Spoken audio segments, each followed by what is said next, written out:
Cancer আপামর জনতা সবার কাছেই বেশ ভয়ঙ্কর একটি নাম, মরণঘাতী একটি রোগ। অথচ এই ক্যান্সার কিন্তু একদিনেই শরীরে বাসা বাঁধে না, দিনের পর দিন স্টেজ বাড়তে থাকে।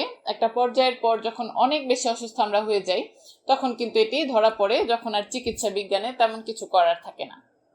অথচ শুরুর দিকে ক্যান্সার ধরতে পারলে কিন্তু এর সঠিক চিকিৎসা রয়েছে। ক্যান্সারের একেবারে শুরুর দিকের কিছু লক্ষণ নিয়ে আজকে আমি আমার ভিডিওটি সাজিয়েছি। এমন কিছু লক্ষণ যেগুলো সাধারণ মানুষ শুরুর দিকে তেমন একটা পাত্তা দেন না, তবে এগুলো যদি আপনার জানা থাকে তাহলে কিন্তু আপনি শুরুতেই অ্যালার্ট হয়ে যেতে পারবেন এবং একজন চিকিৎসকের সাহায্য নিতে পারবেন।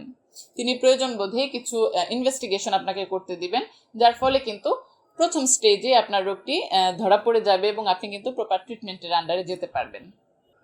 শরীরের ওজন হুড়হুড় করে কমে যাওয়া, কোনো কারণ ছাড়াই যদি আপনি দেখেন যে আপনার শরীরের ওজন অনেক বেশি কমে যাচ্ছে এবং আপনাকে আশেপাশের মানুষজন বলছে যে আপনি দিনে দিনে শুকিয়ে যাচ্ছেন, কেন কিছু করছেন কিনা শুকানোর জন্য, তখন আপনি অ্যালার্ট হয়ে যাবেন। শরীরের কোনো বিশেষ স্থানে গুটি বা ফোলা অর্থাৎ টিউমারের মতন কোনো জিনিস যদি বিশেষ করে ঘাড়, বগল বা স্তনে দেখি, তাহলে এটি একটি উপসর্গ হতে পারে।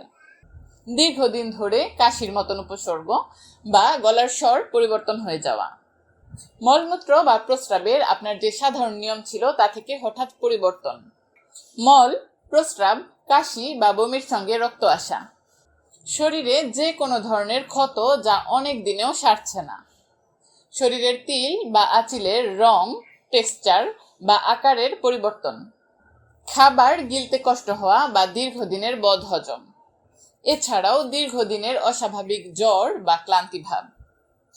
এইসব লক্ষণ দেখলে আপনি আর একদিনও দেরি করবেন না, সাথে সাথে একজন নিকটস্থ ডক্টরের সাহায্য নেবেন, তিনি পরবর্তী স্টেপ আপনাকে বুঝিয়ে দিবেন ইনশাআল্লাহ।